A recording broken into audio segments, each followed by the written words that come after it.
Ya está disponible el disco de audio, el disco compacto Oraciones para Sustento del Alma, con duración de 80 minutos y con 33 oraciones que nos permiten entrar en contacto con Dios, con la Virgen María y con los santos, mientras realizamos trayectos o alguna actividad o simplemente en descanso y poniendo la atención para dialogar con Dios.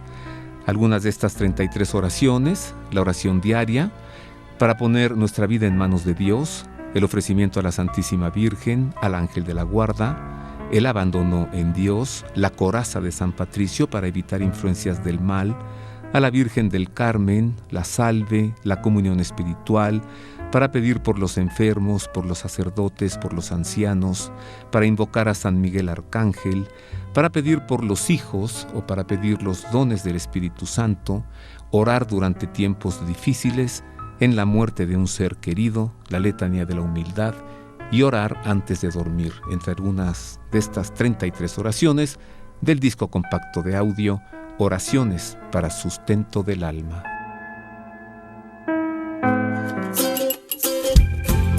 La Moderna presenta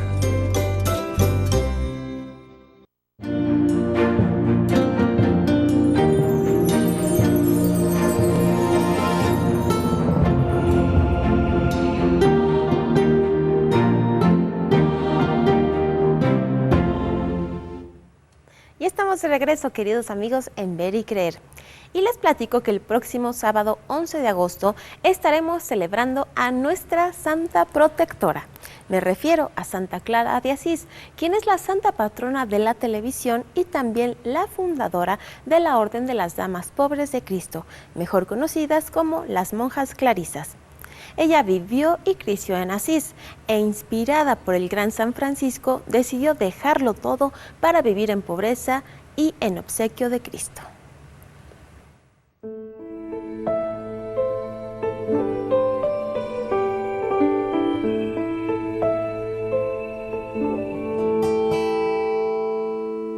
La Santa Madre fundadora de las religiosas clarisas es Santa Clara, hija de una de las familias de mayor linaje de Asís, que se convirtió al escuchar predicar a San Francisco y se confió a su dirección espiritual. A los 18 años salió de su casa para tomar el hábito en la capilla de la Porciúncula, donde vivía Francisco. Clara nació en Asís hacia el año de 1194. Y murió el 2 de agosto de 1253, a los 60 años de edad y a los 41 años de ser religiosa. Desde niña se entregaba a la oración y a las mortificaciones con un gran deseo de crecimiento espiritual. También desde pequeña el Señor la obsequió con variadas virtudes. El primer convento para Santa Clara fue el monasterio benedictino de San Pablo de las Abadesas, al que la confió Francisco, y a donde también ingresó Inés, hermana de Clara. Luego Francisco les dispuso una vivienda adaptada al ideal de pobreza y sencillez que ella misma anhelaba, junto a la pequeña iglesia de San Damián, restaurada por el mismo Francisco. Allí surgió la Orden de las Damas Pobres de Cristo, las primeras clarisas, inspirada en la espiritualidad franciscana, pero bajo una regla escrita por la misma Clara entre 1247 y 1252 y aprobada con bula pontificia en 1253. Santa Clara de Asís fue canonizada en 1255. Sus restos reliquias se conservan en su Basílica de Asís en Italia. Su memoria litúrgica se celebra el 11 de agosto de cada año y es la santa patrona de la televisión. Una antigua oración para pedir un favor a Santa Clara de Asís reza así: Gloriosa Santa Clara de Asís, por aquella fe inquebrantable que te hizo servirte de las cosas terrenas buscando las del cielo, por aquella esperanza firme con que venciste todas las dificultades que se oponían a tu santificación, por aquella caridad pura y ardiente que te movió en todos los momentos de la vida. Yo te suplico con humilde confianza que intercedas ante Dios y me obtenga su favor en lo que te pido, y esperanza firme y caridad ardiente para con Dios y el prójimo. Amén. Sí, nuestra santa patrona, como decía Marisa, la santa patrona de la televisión, Santa Clara de Asís. Estaremos celebrando su memoria litúrgica el próximo 11 de octubre. Santa Clara, ruega por nosotros. Continuamos hablando de las agresiones que ha sufrido la Iglesia en Nicaragua y sigo platicando con Julieta Appendini y con Jimena García de la Fundación Pontificia Ayuda a la Iglesia Necesitada. Julieta, nos mencionaste en varias ocasiones hoy en el programa a los maras, a las pandillas. Ese es otro problema en Nicaragua. ¿En qué consiste? Bueno, son estos grupos como el narcotráfico aquí en México, que captan a todos estos jóvenes y que a través de drogas o armas pues quieren conquistar y tener sus terrenos. El movimiento en Nicaragua es muy fuerte, extremadamente fuerte, que ocasiona no solo que te atraigan a más jóvenes para que estén con ellos, sino también ha provocado que mucha gente salga del lugar. No solo jóvenes, sino familias enteras, porque los jóvenes y las mujeres son obligados a entrar a estos grupos y hacen agresiones atroces, ¿no? De matar totalmente a la gente. La Iglesia ha estado trabajando mucho en este sector, sobre todo algunas congregaciones religiosas, trabajando en convertir a los maras. Ajá. Y en salvar gente o proteger a la gente para que pueda no estar en manos de estas personas. Los maras tienen mucho tiempo allá, es un movimiento bastante fuerte, es un grupo de maleantes bastante fuerte y bastante poderoso, y ha invadido cada vez más esta zona de Nicaragua. ¿Es cierto que para ser un mara debes haber matado a alguien?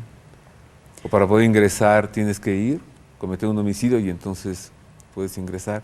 ¿Y es cierto acaso, que saben ustedes, que los maras se están metiendo a Chiapas para llevarse a mexicanos y ponerlos a trabajar en el crimen organizado? Hay maras que sí han estado en México, de hecho, en zonas en casas de migrantes que hay, aquí en el DF o en otros lugares, ya sea en el sur o en el norte.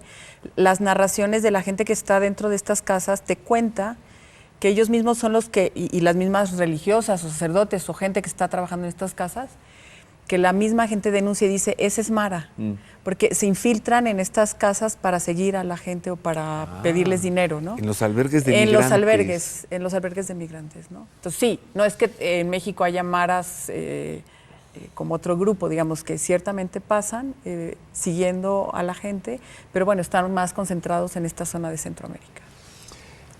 Porque no es su terreno, además, entonces sí. Tú sabes que la lucha de terrenos también es importante. La lucha de terrenos, sí, el derecho de piso, ¿no? Mire, ya en varias ocasiones me he encontrado a personas en la calle pidiendo dinero, tranquilos, pacíficos, pero con aspecto de extranjeros, negros o mestizos, ¿no? Y les he preguntado de dónde vienen, pensando, ¿serán jamaiquinos, serán dominicanos? Y me dicen, somos hondureños y vamos a Estados Unidos, pero son varios. ¿Por qué se están saliendo de Honduras? ¿Por qué están emigrando? ¿Qué pasa en Honduras? Recientemente la Fundación Pontificia hicimos un recorrido aquí en México, en las zonas de migrantes, tanto del norte como del sur, justamente para ver qué problemática estaba pasando.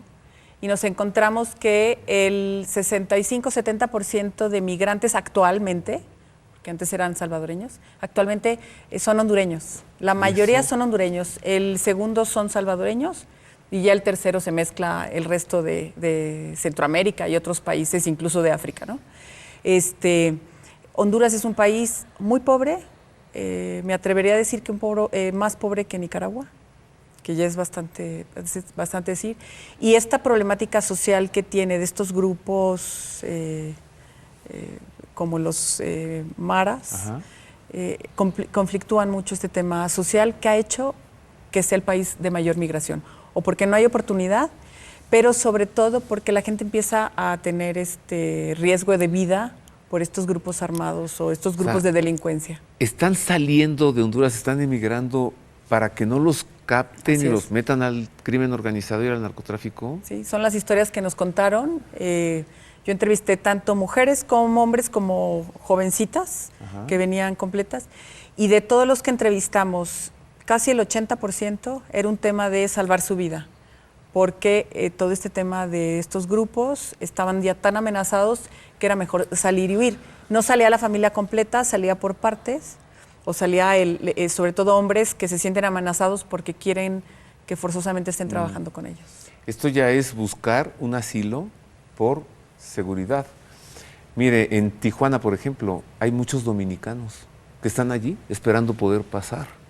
Y están siendo muy trabajadores, me decían en Tijuana, y dan clases de francés. Hicimos una breve investigación para usted. Mire, ¿cuál es el problema de la migración en América Latina? La migración es un fenómeno mundial. Hoy cada vez más personas se movilizan de un lugar a otro. Se habla de gigantes movimientos migratorios por el número tan grande de migrantes, refugiados y personas en busca de asilo. Cuando la migración es forzada, el fenómeno adquiere dimensiones que se deben atender desde la perspectiva de los derechos humanos, dada la vulnerabilidad de quienes se ven obligados a abandonar su lugar de origen para buscar nuevas oportunidades. En muchos contextos, en diversas geografías, es constante la violación de los derechos humanos de las personas migrantes. Y aunque es un fenómeno que ocurre desde los orígenes de la humanidad, la migración adquiere nuevos procesos y por ende nuevos retos en el devenir histórico. El mundo globalizado y la retracción de la globalización con fenómenos como el Brexit, el no en la consulta por la paz en Colombia y la ascensión al poder de Donald Trump presentan nuevos escenarios que afectan al mundo entero. Para el caso mexicano, la migración, particularmente después de Trump, puede adquirir formas más explosivas de los nuevos flujos migratorios. Es decir, que hay nuevos perfiles de las personas migrantes, nuevas rutas y nuevos desplazamientos con problemáticas antes no conocidas. Es el caso, por ejemplo, del flujo de migrantes en tránsito por México, que se ha intensificado desde septiembre de 2017 y aunque el gobierno norteamericano ha otorgado menos entradas para africanos y haitianos que están en este nuevo flujo migratorio, el flujo no se ha detenido. Según informes de Amnistía Internacional y de la Comisión Nacional de los Derechos Humanos, alrededor de 300 personas llegan diariamente a Tijuana y Mexicali, la segunda ciudad fronteriza de Baja California, en la que se vive ya este fenómeno. Haitianos, hay muchos también haitianos en Tijuana. México entonces, a ver, América Latina emigra hacia México, pero no para quedarse en México. ¿Solo para llegar a Estados Unidos? ¿Qué tanto, Jimena? Sí, México en realidad es un país de paso. Lo que pasa es que, dadas las circunstancias en México, lamentablemente ese paso ha sido un drama para muchísimos migrantes. Las violaciones que sufren en el paso por México son increíblemente lamentables. La verdad es que ha habido una exigencia de que se hable de lo que le está pasando a muchos centroamericanos, a latinoamericanos que están pasando por México.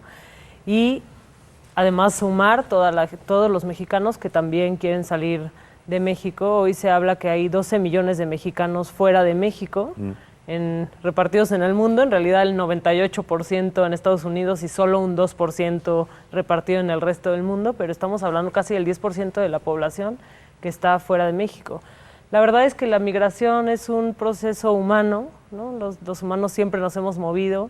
El drama en Latinoamérica es que nos movamos obligados por la delincuencia, por la pobreza, por la violencia, por la represión. Eso es de lo que hay que hablar en América Latina. Es una tragedia que haya tantos venezolanos saliendo de Venezuela por la crisis. Es una tragedia que haya tanta gente en Nicaragua saliendo hacia Costa Rica por la crisis. Es una vergüenza que de Honduras tengan que viajar por México y vivir ese calvario, obligados por la violencia, por la pobreza, por la desigualdad. Entonces es ahí donde hay que poner el dedo y es ahí donde también la Iglesia está trabajando en las fronteras. Tuve la oportunidad de estar en Venezuela y el trabajo que están haciendo en la frontera de Venezuela y Colombia es realmente impresionante, el refugio y el acompañamiento que están haciendo a todos estos migrantes en toda América Latina es realmente de conmover. Los sacerdotes le dan de comer a la gente en Venezuela, ¿no? Las religiosas, los sacerdotes. Y comen una vez al día, ¿no? Los que comen. Vamos concluyendo, vámonos a conclusiones. Comenzamos con Nicaragua, estamos terminando con la situación de América Latina. Volviste a tocar el tema de la Iglesia, Jimena. La Iglesia, la Fundación Apostólica Ayuda a la Iglesia Necesitada, la Santa Sede, ¿cómo ve el problema de América Latina? Hasta se me hizo un nudo. Bueno, el problema de América Latina tiene muchos años en donde el tema de la pobreza, los conflictos sociales, económicos están presentes, ¿no? Nomás recordemos Chiapas, por hablar de México, o sea, aquel vivimos conflicto en Chiapas. Similares situaciones. Yo lo que concluiría en esto es un poco los objetivos que perseguimos como fundación, ¿no? Que los venimos diciendo ahorita a lo largo del programa. O sea, yo creo que tenemos un compromiso por informarnos lo más veraz posible de lo que está sucediendo, no solo en Latinoamérica, en el mundo entero. O sea, en la medida en que tengamos la veracidad, estemos informados de lo que le está pasando al otro y abramos nuestra mirada, nos convertimos en agente de cambio, ¿no? Desde informarnos. Tenemos que orar mucho por lo que está pasando, unirnos en oración ante los conflictos que estamos viviendo, que estamos viendo, como es el caso de Nicaragua, el caso de Venezuela, el caso de un montón de países que la están sufriendo, incluso México, ¿no? Y el tercero, ante todo esto, tenemos que ser puente de caridad y de solidaridad ante la situación. No, si ya nos informamos y estamos orando, tenemos que actuar y movernos y ser solidarios con los que nos necesitan. Y yo creo que la Iglesia está en eso. Yo creo que la Iglesia en América Latina, con las diferencias que puede haber, está trabajando en eso, concientizando a la gente, fomentando la oración, siendo puente de solidaridad con los más necesitados. Y es ahí desde donde se está moviendo. Muchas gracias, Julieta. ¿Tú tienes una conclusión, Jimena? Pues yo solo, muchas gracias por acompañarnos, muchas gracias por escucharnos ahora con este tema y yo les invito a seguirnos, ojalá que puedan escribirnos a info@acn-mediomexico.org. ¿Otra vez? Despacito. Nuestro correo es info@acn-mediomexico.org. Esto para que les podamos mandar información, podemos tener este contacto y les llegarán noticias de lo que está pasando en el mundo, también de lo que está haciendo la Iglesia. Y así nos pueden ayudar a difundir esta labor tan importante y unirse en estas campañas de oración y de concientización. Muchas gracias, Jimena. Gracias. La Iglesia, en algún momento de crisis también social en México, fue mediadora en Chiapas, salió sufriendo. Hoy la Iglesia es mediadora en Nicaragua, también en un problema social, y está sufriendo. Pasa de ser mediadora a ser víctima. Le hemos presentado esta realidad terrible que está juntito a nosotros en Nicaragua. Como han pedido los obispos, oremos por Nicaragua. Es todo por hoy, muchas gracias por haber estado con nosotros hoy con este tema un poco dramático. A nombre de la producción de Ver y Creer y mis compañeros del staff técnico, le deseamos feliz semana y como siempre, oiga, Dios le guarde. Gracias.